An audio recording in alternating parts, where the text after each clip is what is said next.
오늘 말씀 제목은 우리 선택의 시험이라고 그랬나요?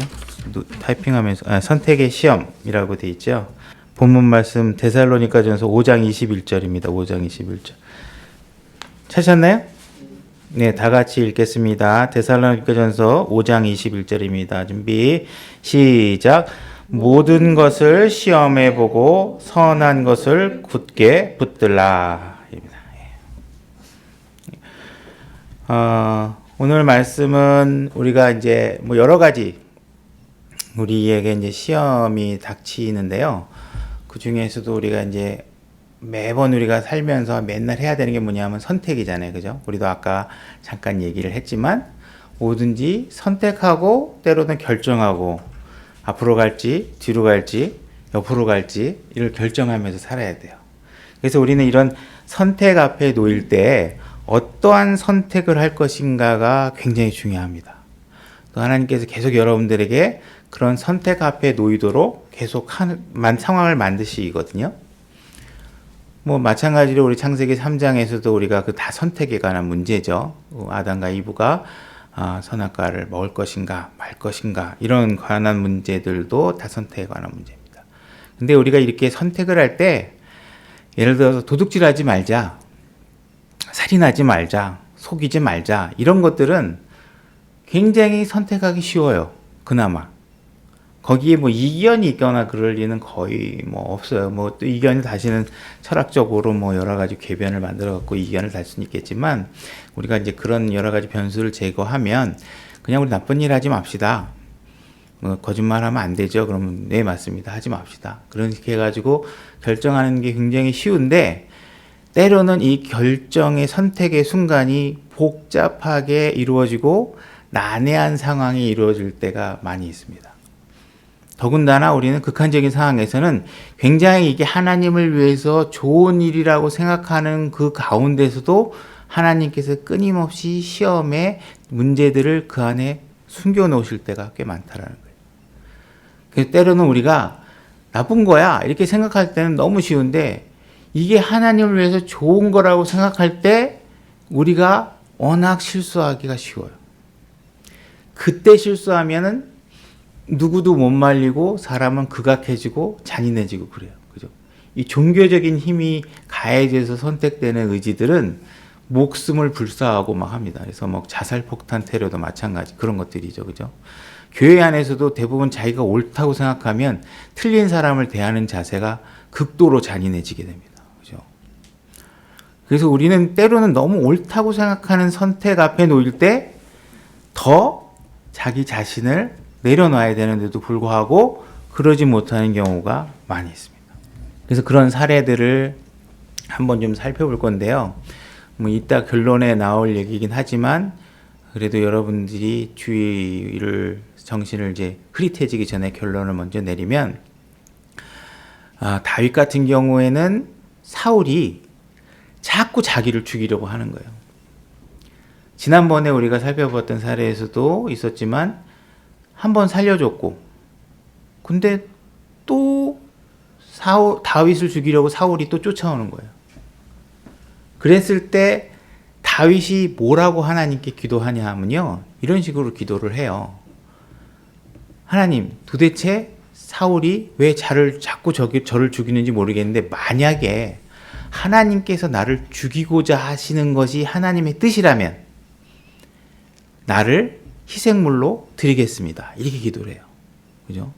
그러니까 끊임없이 자기는 다윗 입장에서는 상대방도 살려주고 하나님의 뜻이라고 옳다고 생각하고 피를 묻히지 않고 일을 하려고 여러 가지 선행을 해서 아무리 생각해봐도 나에게 결점이었고 내 문제가 없는데 저 사람이 자꾸 죽이러 오니까 그 사람에 대해서 어떻게 생각하냐면 내가 그 사람을 죽여 없애야 된다고 생각하는 게 아니라 만약에 그것이 하나님의 뜻이라서 나를 이렇게 공격하는 거라면 내 목숨도 하나님께 드리겠습니다. 이렇게 얘기한다. 자기가 옳다고 생각할 때조차도 자기를 무너뜨리고 하나님께 모든 것을 맡기는 자세에 우리가 길들여지지 않으면 자기 의 때문에 자기가 무너지게 된다는 거예요. 그래서 우리는 이런 고차원적인 시험 앞에 놓일 때 아주 디테일하고 어려운 시험 앞에 놓일 때 더 정신을 차리고 더 많은 것들을 시험해보고 정말 이것이 하나님의 뜻인가, 가야 될 것인가 말아야 될 것인가를 잘 결정하셔야 된다 이거예요. 그래서 이게 신약교의 우리의 삶이라는 거는 이거 하면 돼, 이거 저거 하면 안 돼, 이렇게 굉장히 일차원적인 삶을 요구하지 않습니다. 각자가 놓인 삶에서 최대한 지혜롭게 사셔야 되는데 그 답은 각자가 얻어내셔야 돼요. 그죠? 뭐 이런 경우는 이렇게 하세요. 저런 경우는 저렇게 도식화해서 설명할 수도 없고 그렇게 해결이 되지도 않아요. 그래서 우리는 각자 자기 삶에 자기의 문제를 포커싱 중점으로 해서 자기 관심을 가지고 자기 상황에 관심을 갖고 판단하셔야지, 남의 상황을 우리가 앞뒤 맥락도 모르는데 저 사람 왜 저렇게 행동해? 왜 저 사람 저렇게 하고 상대방에게 그 판단의 그 잣대를 들이미는 거는 조심하시고 자기에게 가져다 놓는 일에 부지런히 하셔야 된다는 겁니다. 그래서 일단은 한번 사례들을 끄집어내가면서 한번 이야기를 나눴으면 좋겠는데요. 일단 우리 요나단의 케이스를 한번 보려고 합니다. 그래서 사무엘상 18장 3절로 가보겠습니다. 사무엘상 18장 3절 한번 읽어볼게요. 제가 읽겠습니다. 그때 요나단이 다윗을 자기 혼같이 사랑하였으므로 그와 다윗이 언약을 맺었으며 요나단이 자기가 입은 겉옷을 벗어 다윗에게 주고 또 자기 옷과 칼과 활과 띠도 그리하였더라. 다윗과 요나단은 아주 사랑하는 사이로 묘사되고 있죠. 특히 요나단이 다윗을 향한 애정과 사랑은 나름대로 우리 인간적인 측면에서 볼 때 작지 않습니다. 굉장히 하죠. 그 상징적인 예로 지금 우리가 4절에서 보면 자기가 입은 겉옷을 벗어주고 있고 옷과 칼과 활과 띠를 벗어줘요. 전장에서 자기 목숨을 지켜줘야 될 이 자기 옷을 상대방에게 준다는 건 굉장한 배려고 자기 목숨처럼 아낀다는 그런 뜻으로 볼 수 있는 부분이죠. 근데 여기에 상대방에게 벗어주지 않은 게 한 가지가 있어요. 우리 성경에서 의미 있는 의복 중에 하나인데 그것이 무엇인지를 알기 위해서 우리 출애굽기 그거 손가락에 그냥 껴넣으시고 출애굽기 3장 4절로 한번 가보겠습니다. 출애굽기 3장 4절.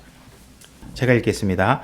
그가 보려고 옆으로 가는 것을 주께서 보시고 하나님께서 그 떨기나무의 한가운데서 그를 불러 이르시되 모세야 모세야 하시니 그가 이르되 내가 여기 있나이다 하거늘 그분께서 이르시되 여기로 가까이 오지 말라 네가 선 곳은 거룩한 땅이니 네 발에서 신을 벗으라 하시고 이렇게 되어 있습니다.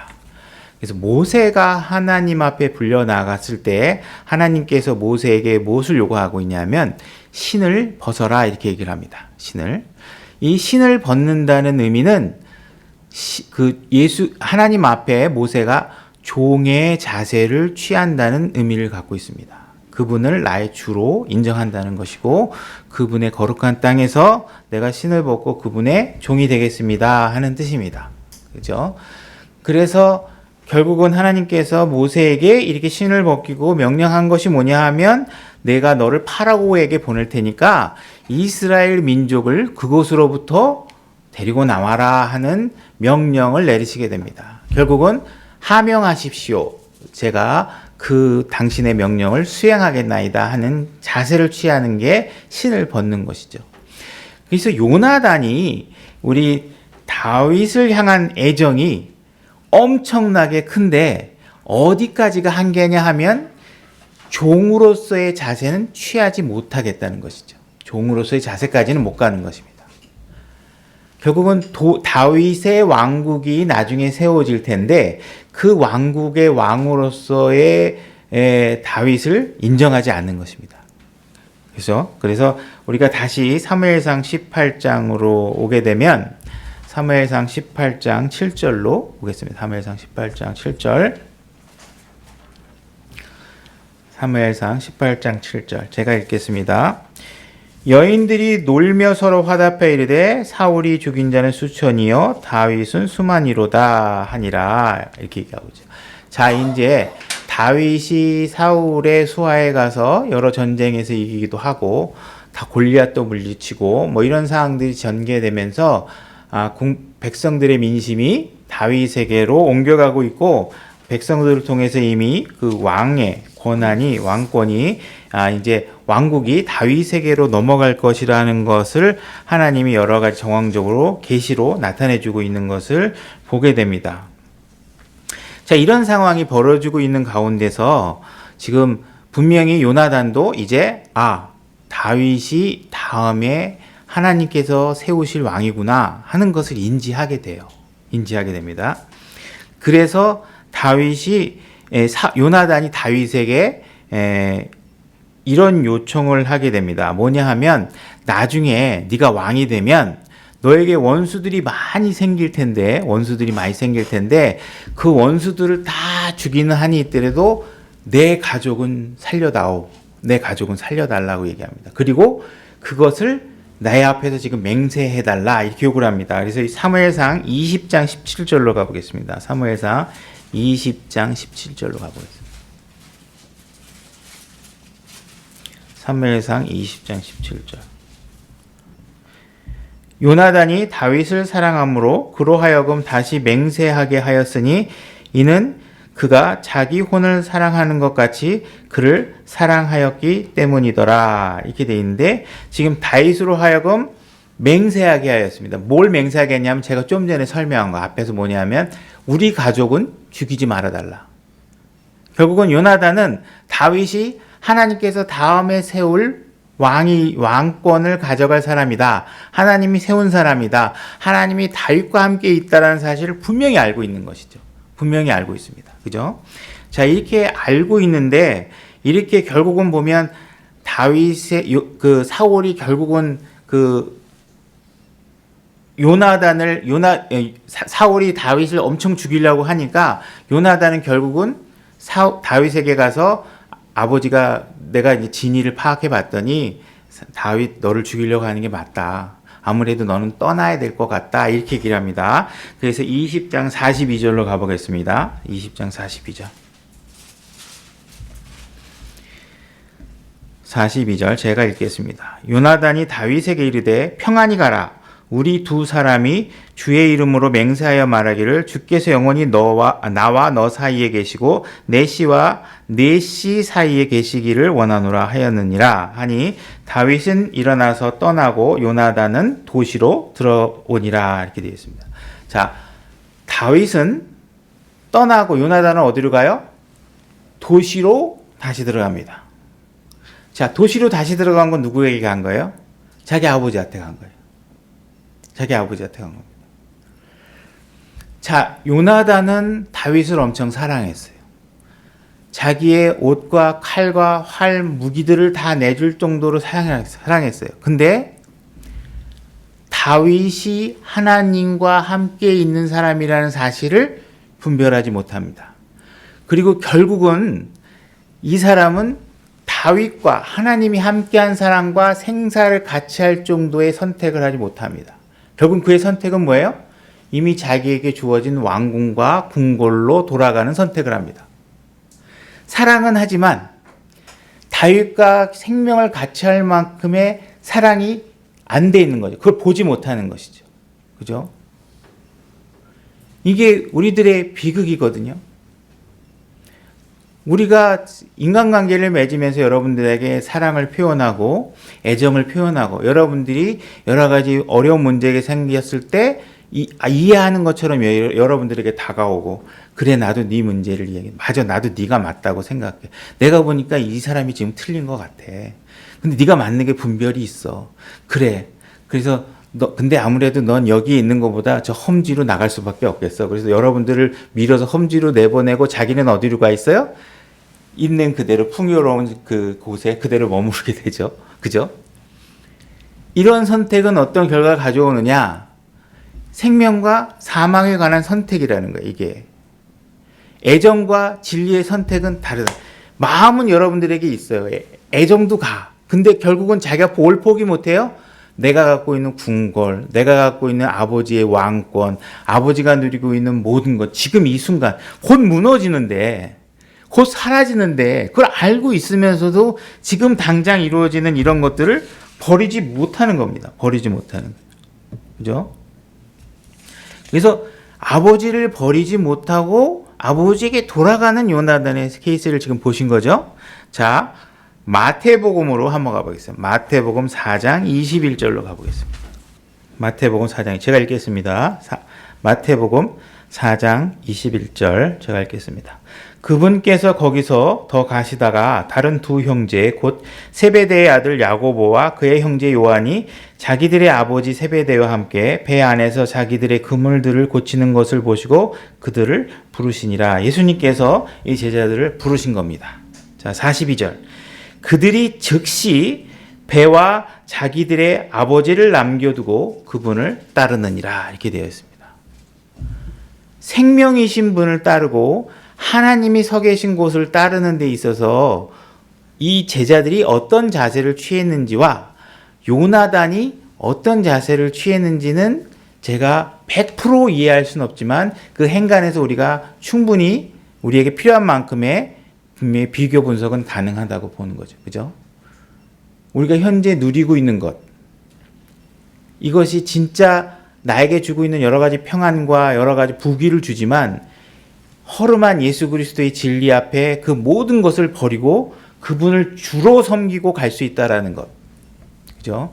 그분이 하는 일에 동참하는 것. 하나님께서 다윗을 통해서 세우고자 하는 그 왕국에 내가 들어가는 것이 곧 생명이고 들어가지 못하는 것이 곧 사망과 분노와 살기와 모든 죄악 가운데 머물러 있는 그 삶이라도 분명히 거기엔 부귀와 평화와 내가 누려야 할 것이 있다면 버리지 못하는 것. 그죠? 사울은 끊임없이 다윗을 죽이려 했고 분노에 치달려 있고 모든 것들이 사망으로 가고 있는 걸 알면서도 버리지 못하는 요나단의 선택. 혹시 아직까지도 이런 올바른 선택에서 눈을 뜨지 못하고 아직 내가 육신적인 눈만을 가지고 내 육신적인 눈에 들어온 것만을 가지고 여러분들이 선택을 한다면 생명으로 갈 수 없게 되죠. 그래서 과연 이 다 사울과 요나단의 결말이 어떻게 되는지 사무엘상 31장 6절로 가보겠습니다. 사무엘상 31장 6절입니다. 제가 읽겠습니다. 이와 같이 사울과 그의 세 아들과 그러니까 요나단을 포함한 세 아들입니다. 자, 사울과 아버지와 그의 세 아들과 그의 병기 드는 자와 그의 모든 사람이 그날에 함께 죽었더라. 결국 요나단의 선택은 새로운 왕국의 생명이 시작되는 왕국에 참여하지 못하게 되죠. 결국은 그는 사망과 죄악으로 하나님께서 버린 그 세대 속에 포함되어서 함께 죽게 됩니다. 이 요나단의 선택이 얼마나 잘못된 선택인가를 우리가 알 수 있죠. 그죠? 만약에 요나단이 자기의 가족과 도시를 버리고 다윗과 함께 더불어 생명의 길을 선택했다면 또 다른 역사가 시작될 수 있었겠죠. 어쨌든 요나단은 이런 선택을 합니다. 그러니까 여러분들이 이런 선택에 오류에서 벗어나는 것이 좋겠죠. 그죠? 우리는 이런 굉장히 어려운 선택, 이게 나 도둑질 하지 마, 이렇게 간단한 문제가 아닌 상황에 놓일 때가 있습니다. 그래서 우리는 마치 다윗을 위해서 많은 것들을 주었고, 다윗에게 애정도 포함했는데 하나님께서 그걸 인정하지 못합니다. 결국은 죽어. 왜? 생명 안에 같이 들어오지 못한 선택이라면 그 과정에 아무리 애정과 화려한 그런 사랑을 표현하고 철학적 사고를 해서 사랑은 뭐야 그러고 너를 위해서 나는 헌신했어 이렇게 해봐야 안 되는 거예요. 어려운 선택일 수 있겠죠. 그죠? 쉽게 판단하기 어려울 수도 있겠죠. 그러나 진리 앞에서 어떻게든 간에 우리가 하나님이 기뻐하는 선택을 한다는 것이 높은 수준의 레벨로 올라가면 올라갈수록 쉽지 않다. 어렵다. 그죠? 그런 생각들을 분별력을 여러분들이 근데 그걸 여러분들에게 두뇌로 여러분들의 지혜로 선택하라고 하나님이 하는 게 아니에요. 여러분들이 마음이 하나님 앞에 upright 똑바르게 돼 있으면 그곳으로 가게 하시는 거예요. 그리고 그 마음이 잘못되어 있으면 하나님 못 보도록 만드시는 거예요. 그런 선택을 못 하도록 못 보게 만드시는 거예요. 자, 그다음에 또 다른 사례를 한번 살펴보겠는데 우리가 이거 지난번에 살펴봤던 겁니다. 사무엘상 24장으로 가보겠습니다. 1절.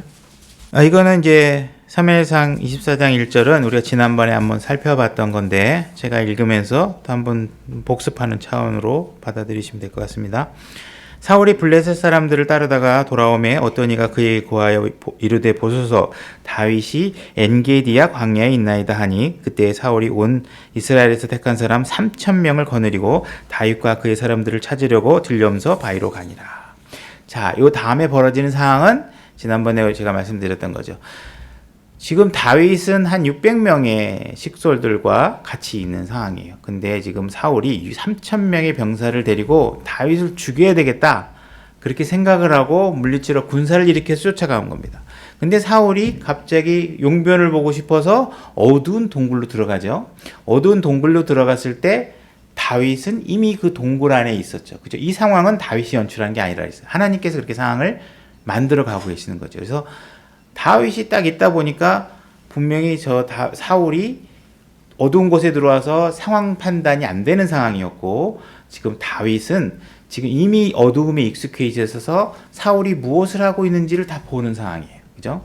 그 상황에서 지금 사울을 죽여라 하는 부하 장수의 제안이 있습니다. 24장 4절 보면 다윗의 사람들이 그에게 이르되 주께서 당신에게 말씀하시기를 보라 내가 네 원수를 네 손에 넘겨주리니 내가 보기에 선한 대로 그에게 행하라 하시며 언급한 그날을 주목하소서 이렇게 되어 있습니다. 그래서 지금 당신의 원수가 눈앞에 있습니다. 더군다나 나를 죽이러 온 저 사람이니까 저 사람을 지금 죽이셔도 되지 않겠습니까? 한번 다윗 장군께서 장군이 선한 뜻대로 하십시오 하고서 장군에게 사울을 죽일 수 있는 명분과 제안을 합니다. 그죠?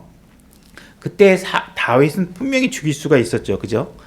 그 당시에 근데 다윗은 굉장히 영적인 눈과 해안이 있었던 거죠. 그래서 하나님께서는 나와 함께 더불어 시작하고자 하는 이 왕국을 내가 내 손에 피를 묻혀가며 시작하도록 하나님께서 원하지 않으실 것이다. 이것은 내가 해야 될 일이 아니다. 하나님께서 기름 부은 자를 내가 함부로 죽일 수 있겠느냐 하고 사울의 옷자락만을 자르고 나옵니다. 그죠? 그러니까 지금 계속 연속적인 선택의 상황에 놓여 있는 거예요. 그죠? 죽일 수도 있죠. 지금 사울이 다윗을 죽이러 온 상황에서 사울을 죽였다고 해서 백성들이 사울의 명분을 뭐라고 얘기할 필요가 없는 상황이죠. 그죠? 정당방위일 수 있고 그것이 이거 처음이 아니고 그 당시에 창으로 막 던져서 죽이려고 했었고 여러 가지 명분이 쌓여져 있었기 때문에 죽인다 해더라도 다윗에게 명분이 부족한 건 아니었을 거예요. 근데 이 다윗은 자기의 명분보다 하나님께서 무엇을 원하실 것인가, 하나님께서 원하고자 하는 이 왕국은 이 피로 세워질 수 없는 것이다. 이러한 생각을 가지고 그 생명을 보호하게 됩니다. 그죠? 잘 선택을 한 것이죠. 그죠? 근데 다음 장 25장으로 가게 되면 다윗은 또 180도 다른 모습을 보이게 됩니다. 180도 다른 모습이에요. 뭐냐 하면 나발이라는 사람을 이제 만나러 가는데 어떤 상황이냐 하면 자기가 이제 600명을 거느리고 군사를 읽다 보니까 이 사람들의 이제 끼니나 이런 먹거리 문제가 이제 제기되는 거죠. 부각되기 시작을 하는데 25장 2절부터 제가 읽어보면 마온에 한 사람이 있었는데 그의 소유는 갈멜에 있었으며 그 사람이 심히 창대하여 양 3,000마리와 염소 1,000마리를 소유하였더라. 그가 갈멜에서 자기 양들의 털을 깎고 있었는데 이렇게 되어 있습니다. 자, 염소 3,000마리, 몇천 마리 이렇게 된 집안에서 양의 털을 깎는 거는 하나의 이런 어떤 축제의 기간이라고 그래요. 그래서 이 사람들이 털 깎는 날은 동네 잔치를 아마 하는 것 같아요. 그래서 엄청난 잔치가 지금 벌어지고 있는 상황으로 지금 보여집니다. 그래서 3절에 보니까 이제 그 사람의 이름은 나발이요 그의 아내 이름은 아비가일이더라. 이 여인은 이해심이 좋고 용모가 아름다우나 그 사람은 야비하고 행위들이 악하더라. 그는 갈렙의 집에 속하였더라. 이렇게 돼 있어요. 지금 나발이라는 사람의 성격은 돈 많은 성격 나쁜 사람이다. 이렇게 하나님께서 성경에서 묘사를 하고 있고 아내 아비가일이라는 사람이 있는데 아비가일은 굉장히 이해심이 좋고 용모가 아름답다. 이렇게 설명을 하고 있습니다. 4절 나발이 자기 양들의 털을 깎는다는 것을 다윗이 광야에서 들으니라. 자, 이제 다윗이 아, 나발의 저쪽 집안에서 지금 양털을 깎는 축제 기간이구나 하는 이야기를 들었습니다. 그래서 이제 다윗이 어떻게 하냐면 자기 청년 10명을 뽑아서 먼저 보냅니다. 가가지고 야, 우리가 가서 한번 우리 군사들을 좀 먹을 수 있게 그들의 잔치에 좀 초대 좀 해달라. 같이 먹을 수 있게 좀 해달라. 이렇게 사람들을 보냈는데 나발이 여지없이 그것을 아주 조롱하듯이 거절합니다. 25장 10절 읽어보도록 하겠습니다. 나발이 다윗의 종들에게 응답하여 이르되, 나발이 얘기하는 겁니다. 다윗이 보낸 그 메신저들한테 다윗이 누구냐? 이새의 아들이 누구냐? 요즘 각각 자기 주인에게서 도망치는 종들이 많도다. 이렇게 얘기를 합니다. 조롱하는 거죠. 다윗을 모를 리가 없죠. 다윗을 모를 리가 없는데 이 다윗을 아주 조롱을 하는 겁니다. 그래서 11절에 보니까 이럴진데 내가 내 빵과 물을 그 사람한테 어떻게 주겠느냐 뭐 이런 얘기로 조롱을 하는 거죠. 그죠? 12절 이에 다윗의 청년들이 자기들의 길을 돌이켜 다시 가서 돌아와 그 모든 말을 그에게 고하매. 자, 이렇게 당한 수모를 다윗에게 고했습니다. 우리가 갔더니 나발이 이렇게 다윗이라는 사람이 누군데 우리가 이런 비싼 걸 먹을 걸 어떻게 주겠느냐 그러고 비난했습니다. 그러고서 이제 그런 것들을 다윗에게 보고한 거죠. 자, 13절 다윗이 어떻게 반응하냐 하면 다윗이 자기 사람들에게 이르되 너희는 각각 자기 칼을 차라 하니 그들이 각각 자기 칼을 차니라. 다윗도 자기 칼을 차고 거기서 400명가량은 다윗을 따라 올라가고 200명은 물건들 옆에 머무느냐. 자, 지금 다윗의 반응은 아까 24장에서의 반응과는 굉장히 다르죠. 지금 먹는 문제를 갖고 저쪽에서 조롱을 좀 했다 그래가지고 그걸 다 싸그리다 나발 집안을 다 없애버리기 위해서 멸망시켜버리기 위해서 군대를 동원해서 지금 가려고 합니다. 분노가 일어나서 가고 있는 거죠. 그 분노가 무엇이냐 하면 밥 먹는 문제입니다. 오히려 기름 부은 사울을 죽이느냐 하는 커다란 대의적인 명분에서는 굉장히 냉철하고 굉장히 현명한 선택을 하는데 밥 먹는 문제는 해결이 안 되는 거예요. 승질이 나는 거예요. 밥 안 주니까. 그래서 아주 반응이 아까와는 지극히 다른 반응을 하는 거. 지극히 다른 반응을 하는 거. 그죠? 우리 안에는 누구나 다 이렇게 두 가지 모습이 공존하죠. 이 두 가지 모습이 항상 선의의 싸움을 해가면서 가장 영적인 상태가 우리가 드러나도록 우리가 항상 노력을 하셔야 돼요. 자, 이런 상황에서 하나님께서 준비한 복선의 일이 벌어지게 됩니다. 12절, 12절, 14절로 가야 되겠네. 14절, 그러나 청년들 중에 하나가 나발에 소속되어 있는 청년입니다. 그러니까 나발 집에서 일하는 아마 그 부역하는 사람들이겠죠. 그런 사람들이 가서 나발의 아내, 자기 주인의 아내인 아비가일에게 말을 합니다. 우리 주인이 광야에서 온 다윗에게 이렇게 매몰찬 행동을 했습니다. 이렇게 주인이 그들을 욕하였나이다. 그러고서 이 상황을 심각한 상황을 보고를 한 거예요. 그러니까 종들이 봤을 때도 그 집의 집안 사람들이 봤을 때도 지금 자기 주인 나발이 겁없이 지금 뭔가 앞뒤 생각을 못하고 지금 다윗의 사람들을 대우한 거죠. 그죠? 이 상황을 지금 보고를 한 거예요. 그랬을 때 20절로 가겠습니다. 20절로 가는데 이때 이 아비가일이 그 얘기를 듣고 나서는 어떻게 하냐면 이 상황이 심상치 않구나.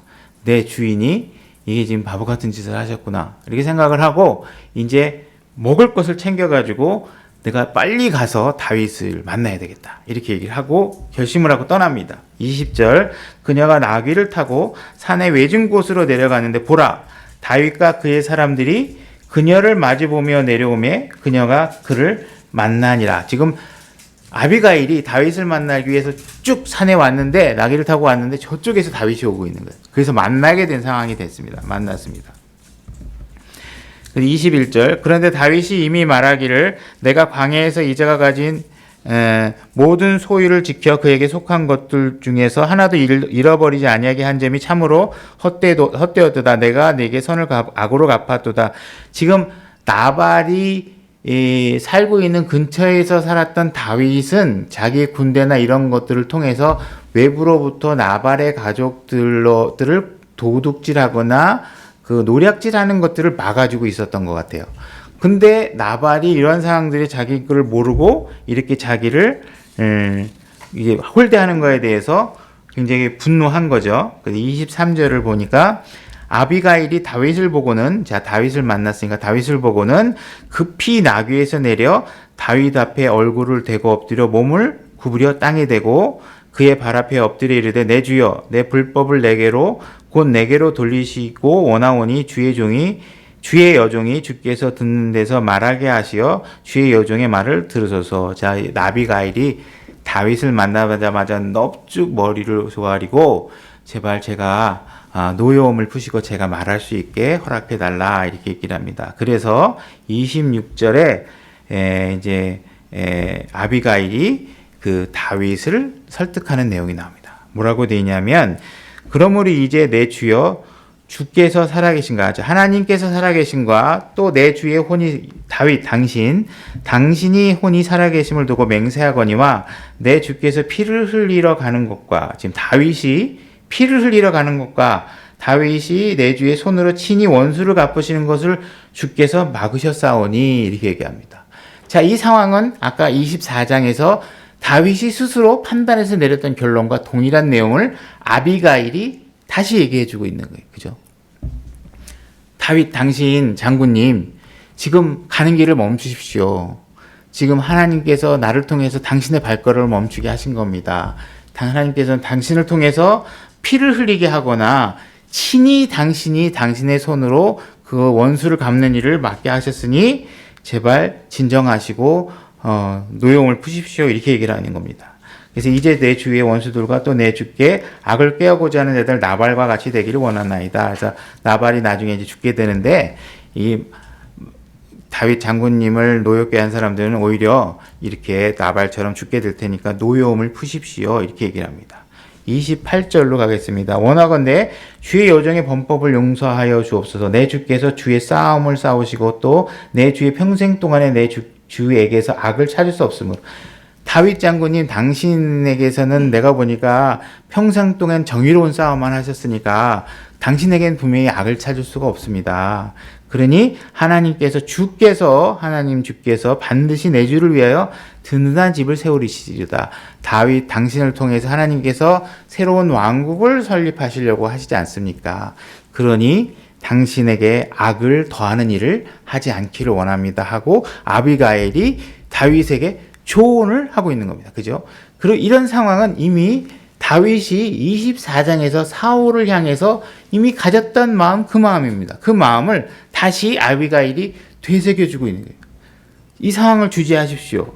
그죠? 31절로 가겠습니다. 내 주께서 이유 없이 피를 흘리셨다든지 혹은 내 주께서 친히 원수를 갚으셨다든지 하는 이것이 내 주께 근심이 되거나 내 주의 마음에 걸리는 것이 되어서는 아니 되리이다. 그죠? 나중에 가서 내가 그때 그 사람을 직접 죽이지 말았어야 되는데 굳이 내가 나발 그 한 사람의 먹는 문제로 내가 이 사람들을 전부 다 죽여가지고 그것을 근심이 되게 하지 않았어야 되는데 후회하지 마시라는 거죠.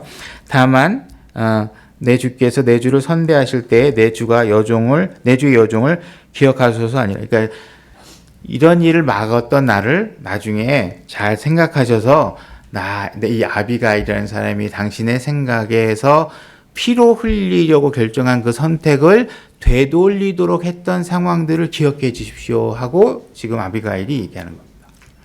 자, 하나님의 왕국은 다윗의 분노와 어떤 혈기로 세워져서는 안 되는 왕국인 거죠. 그죠? 근데 다윗이 지금 엄청나게 지금 무모한 결정을 하려고 할 때 하나님께서 지금 어떤 상황을 연출해 주셔서요? 누군가가 좋은 자를 보내셔서 그 좋은 자가 다윗이 잘못된 선택을 하는 것을 막도록 하고 계십니다. 막도록 하고 계시는 거예요. 자, 우리는 살면서 내가 내 스스로 올바른 판단을 할 수도 있지만 때로는 우리 육신적인 혈기 때문에 지혜롭지 못한 결정을 할 때 어떤 상황이 벌어지길 여러분들이 기도하셔야 돼요? 누군가가 나 좀 말려줘야 돼요. 누군가가 나를 말려. 누군가가 나에게 조언을 해줄 사람을 내 옆에 붙여주셔야 돼요. 신앙은 혼자 하시면 안 돼요. 누군가 그 옆에서 나의 어리석인 판단을 누구로 틀어줄 수 있는 사람이, 그것이 사람으로 오던, 여러분 안에 계신 성령님께서 여러분들의 마음을 자각시켜 주던, 아니면 여러분들의 영적인 상태로 하나님이 이 세상에 펼쳐주고 있는 여러 가지 일반적인 계시들을 여러분들이 스스로 보고 깨달음을 얻던, 이런 상황이 내가 잘못된 선택으로 가지 않도록 주변에 누군가가 좋은 자를 통해서 나의 선택을 막아주도록 여러분들이 기도하셔야 돼요. 혼자 결정을 잘못하면 흐트러져요. 그러니까 여러분들은 집에 혼자서 신앙하시면, 이거 말려주는 사람 없으면 극단적인 생각을 하게 된다니까요. 집에서 누가 하다가 에이씨 몰라 나 막 그러고 뭘 하다가 뭐 우울증에 걸려갖고 스스로 목숨을 끊는다든지, 아니면 잘못된 뭐 선택을 해 화를 풀어버린다든지, 그죠? 그러면 예를 들어서 내 부모한테 막 화를 막 풀어보가지고 부모한테 못된 짓을 한 뒤에 나중에 가서 근심과 걱정이 더해지면 손해잖아요, 그죠? 그죠? 또 자식한테, 부모도 마찬가지죠. 자식한테 상처 주는 막 에라 모르겠다 그러고 막 아무 말이나 막 해가지고 할 때, 그죠? 잘못될 수 있겠죠. 우리가 부부가 같이 살면, 저도 아들들만 기르다 보니까 아들들은 사춘기를 겪고 나가면 수컷의 냄새를 막 물씬 풍기는 사춘기들 지나잖아요. 그러면 아버지 입장에서는 가짱거든요. 이게 갑자기 막 아버지한테 댐비고 그러면 그냥 한 대 줘받고 그냥 한 번 그냥 확 발로 차고 싶은데, 그때 누가 말려요? 아내가 말리잖아요. 그죠? 아내가 말린다. 그런 말리는 과정이 있어야 내가 후회하는 선택을 하지 않도록 누군가가 조언을 해주는 거죠. 그죠? 그 순간엔 나도 욱하거든요. 이 새끼가 이게 뭐야 이거 막 이렇게 하고 아들한테 그렇게 되잖아요. 근데 그거를 아내가 또 아내의 어떤 잘못된 결정은 아내가 또 보지 못하는 건 어떻게 해요? 남편이 또 사회적인 경험과 또 다른 시야에서 아내의 결정을 말려줄 수도 있겠죠. 그죠? 그래서 우리는 끊임없이 내가 올바른 선택을 할 수 있도록 주변에 좋은 자를 우리에게 붙여주시도록 여러분들은 기도하고 간구하셔야 돼요. 25장 32절 보겠습니다. 다윗이 아비가일에게 이르되 이날 너를 보내어 나를 만나게 하신 주 이스라엘의 하나님을 찬송할지로다. 이렇게 말하고 있죠. 그죠? 다윗은 이제 정신을 차린 거죠. 그래. 아비가일의 말을 들어보니까 내가 왜 갑자기 순간 이게 획 했는지 이제 진정이 된 거죠. 그죠? 우리는 우리 안에 그 여러 가지 내재된 성격들 가운데 누군가가 조언을 해주면 현명한 판단으로 돌아설 수 있거든요. 그 순간에는 욱하지만. 그죠? 그래서 이런 판단으로 돌아설 수 있도록 누군가가 좋은 자가 이렇게 나타나는 것을 기도하셔야 된다는 거죠.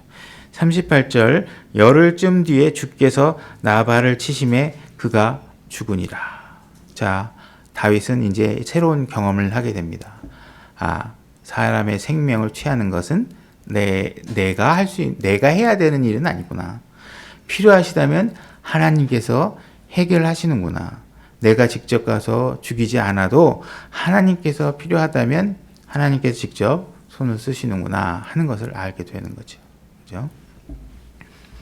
자, 26장으로 또 한번 가볼게요.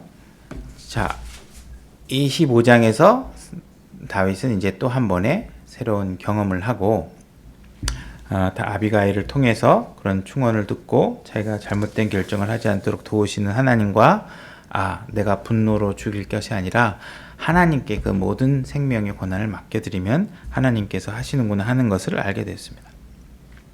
자, 그리고 이제 우리가 아까 전반부에서 얘기했던 사울이 두 번째로 다윗을 죽이려고 하는 상황이 또 벌어지게 됩니다. 26장 1절 10사람들이 기브아에 와서 사울에게 나와 이르되 다윗이 여시몬 앞 하길라산에 숨어 있지 아니하이까 하니, 지금 또 누군가가 사울에게 가서 얘기를 하는 겁니다. 왕이시여, 다윗이 또 어디에 숨어 있는지 제가 알아냈습니다. 이렇게 얘기를 한 겁니다. 그랬더니 갑자기 이제 또 사울이 또 죽이려고 나타나는 겁니다. 26장 죽이려고 가서 지금 죽이려고 일어나서 3,000명을 데리고 또 다윗을 죽이려고 가는 거예요. 다윗이 이제 이 소식을 듣고 정탐꾼을 보내서 확인을 하게 합니다. 그리고 나서 도대체 이게 믿겨지지 않는 거죠. 도대체 지난번에 그렇게 살려줘서 또 나를 죽이러 오나? 그러고 나서 이제 사울이 이번에 어떻게 하냐면 한 사람만 데리고 사울을 만나러 가려고 합니다. 한 사람만. 26장 6절.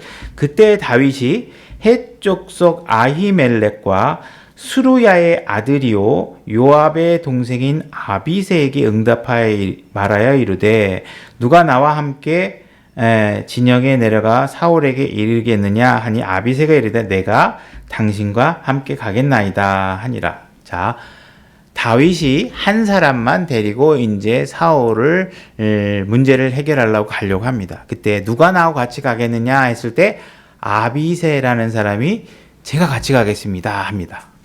근데 이 아비새라는 사람이 어떤 사람이냐면요, 수루야의 아들이거든요. 앞에 나와 있지만. 그럼 수루야가 누구냐? 다윗의 누이예요.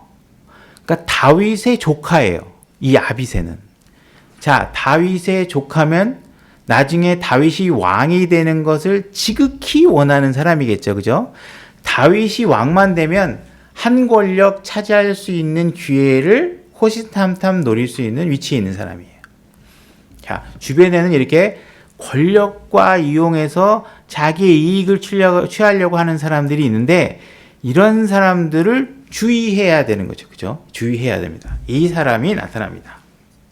이런 야심가가 있는데 이제 이 사람이 어떻게 하냐면 26장 7절로 가서 이제 다윗이 이제 사울의 진영에 딱 가본 겁니다. 26장 7절. 이처럼 다윗과 아비새가 밤에 그 백성들에게 갔는데 사울의 백성들에게 간 거죠. 공격하려고 쳐들어와서 어딘가 이제 있는 진영에 있는 사람들을 찾으러 갔는데 보라, 사울은 참호 안에서 누워 자고 갔는데 사울은 자고 있고 그의 창은 그의 베개 옆 땅에 꽂혀 있더라. 그러나 아브넬은 누구냐 하면 사울의 호위 대장이에요. 호위 대장, 경호 대장. 아브넬과 백성이 그를 둘러싸고 누웠느니라. 지금 다윗을 죽이려고 온 사울의 진영에 딱 갔더니 전부 다 자고 있는 거예요. 다 자고 있는 거야. 희한하죠? 그죠? 자, 이번에 두 번째로 다윗은 두 번째로 이제 사울을 아주 그냥 식은죽 먹기로 죽일 수 있는 기회가 온 거예요. 식은죽 먹기로 죽일 수 있는 완벽한 기회죠. 그죠? 두 번째로 왔으니까 이번엔 진짜 죽여도 할 말 없는 상황이에요. 자, 그런데 이제 다윗은 기름 부은 자를 죽이는 게 아니라는 경험을 했잖아요. 이제 거기까지 이제 우리 영적인 눈이 뜨여져 있는 상황이었죠. 근데 26장 8절에 가면, 이거 8절 다음 절에 보면 아비새가 또 이제 이렇게 얘기를 합니다. 그때 아비새가 다윗에게 이르되 하나님께서 이날 당신의 원수를 당신의 손에 넘겨주셨나니 그러므로 이제 원하오니 내가 창으로 그를 쳐서 단번에 땅에 꽂게 하소서. 내가 그를 두 번 치지 아니하리다. 이렇게 합니다. 자, 이번에는 더 매력적인 제안이 다윗에게 들려옵니다. 뭐냐 하면 아까는 밑에 부하장수가 어떻게 얘기했어요? 왕이시여 죽이십시오. 이거 분만 죽일 수 있지 않습니까? 이렇게 얘기를 해서 안 되겠다. 내가 내 손에 피를 묻히고 왕국을 세우는 건 아니야. 딱 이렇게 해서 자기 손에 피를 묻히는 걸 피해서 딱 왔는데 이번엔 아비새가 뭐라 그러냐면 그 문제를 해결해 주는 제안을 합니다. 왕이시여, 당신은 피 묻힐 필요 없습니다. 내가 대신 죽이겠습니다. 이 사울을. 내가. 그러면 다윗 입장에서 그거 딱 눈 감으면 어떻게 돼요? 자기는 피를 안 묻히고 다른 사람이 대신 그 사울을 죽인다면 명분이 너무 완벽해요. 그죠? 이게 세상의 지략가들이 하는 일이에요. 그죠? 세상의 지략가들이 하는 일이에요. 너무나 지혜로운 방법을 제안하고 있는 거죠.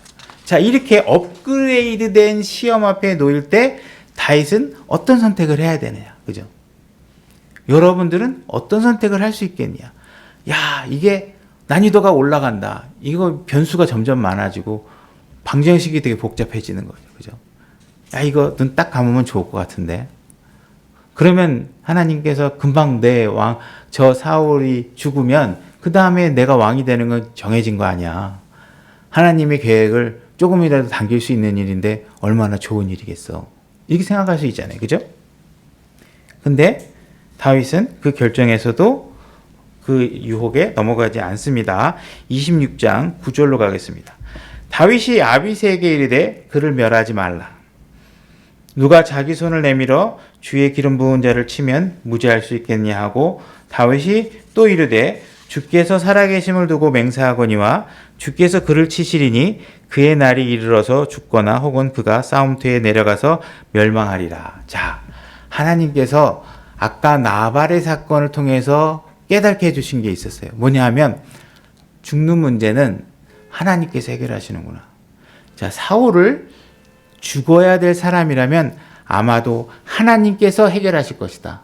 내가 해결할 일이 아니다. 하고 아비새가 업그레이드 시켜서 제안한 유혹마저도 완벽하게 거절합니다.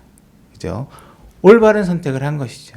자, 여기서 우리는 누군가가 악한 제안을 해왔을 때 그것을 눈 감는 것도 죄라는 사실을 아셔야 됩니다.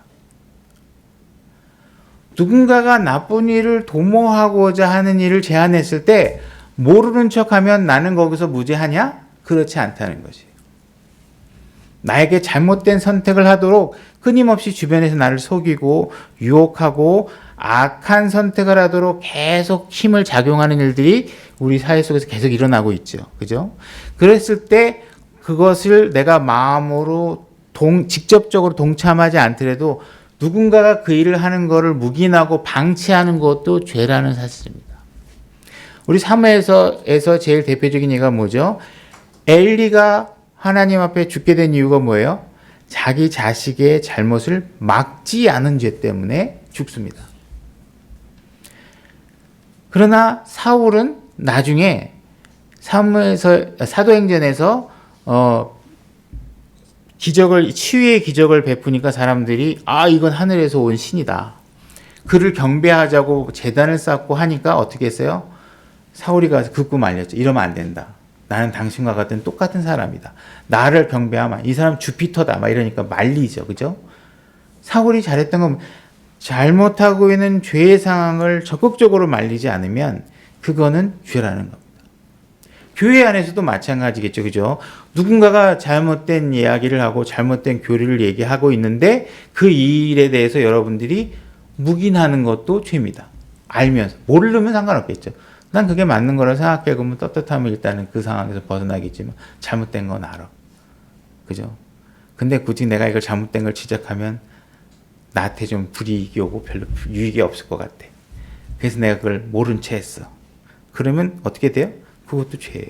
그것도 죄. 그래서 여러분들은 항상 여러분들이 무엇인가를 항상 결정하셔야 되잖아요. 그죠? 여러분들도 결정을 했고 저도 결정을 했고 누군가도 앞으로도 어떤 결정을 하고 또 우리가 새로운 교회 터에 들어가서 건물의 터에 들어가서 무엇을 많이 하든 간에 다 결정을 해야 되는 거죠. 그죠? 아까 저도 여러 가지 제안들을 정보를 주고 여러분들에게 조언을 구하고 여러분들이 같이 결정하에 동참할 수 있도록 이야기했다면 여러분들은 계속 끊임없이 우리 결정을 해야 됩니다. 그때 과연 이 결정이 내가 다 옳은 것 같아도 때로는 하나님께서 우리에게 무엇인가는 지는 연습을 시키기 위해서 때로는 우리 결정을 포기해야 되는 연습을 시킬 수도 있는 거고, 그죠? 또 때로는 여러 가지 내가 잘못된 결정이고 판단하지 못하고 내가 한쪽에 매몰되어 있을 때 누군가가 좋은 자를 통해서 내가 보지 못하는 보는 면을 보게 해서 내 사고와 판단의 확장 영역이 더 넓어지게 해줄 수도 있는 거고, 그죠? 그래서 이렇게 우리 끊임없이 이런 선택에 있을 때 많은 조언과 내 영적 수준을 높여서 올바른 것들을 분별할 수 있도록 많은 것들을 시험해보고, 그죠? 우선순위가 하나님부터, 그죠? 그리고 형제자매 지체의 상처나 잘못된 것을 형제자매를 세우는 것을 막는 건 아닌지, 뭐 이런 것들에 대해서 우리가 고민을 하셔야 됩니다. 간단하게만 나머지 이제 뭐 얘기하면 우리 이제 지금 아나니아와 삽비라 이야기도 아시죠? 이들은 분명히 하나님 앞에 재산을 팔아서 바친 사람이에요. 너무 좋은 일을 많이 했는데 베드로 앞에 와서 거짓말을 하는 결정을 한 게 결국은 죽음까지 이르게 만들죠. 그죠? 재산 팔아도 다 했는데 그 베드로가 또 그거 팔아도 네 거가 안 팔아도 네 건데 왜 그것을 일부를 숨겼느냐 이렇게 얘기를 하잖아요. 그죠? 우린 좋은 일을 했을 때 더 시험에 놓이기가 쉽다는 겁니다. 좋은 일을 했으니까 요 정도 조금은 거짓말을 해도 되지 않겠나? 하는 생각에 빠질 수도 있다는 거죠. 예수님께서도 공생애를 시작할 때 시험을 통해서 시험을 이기고 공생애를 시작하십니다. 우리는 항상 수많은 시험과 선택의 결정 앞에 놓여서 그런 일들을 해가면서 여러분들은 신앙생활을 해 나가시게 될 거예요. 그래서 여러분들이 어려운 시험 앞에서도 하나님 앞에 합당한 결정과 선택을 할 수 있도록 끊임없이 기도하시고 여러분들의 영적 분별력을 높일 수 있도록 말씀으로 깨어 있으시기를 원합니다. 자, 오늘 설교는 여기까지입니다.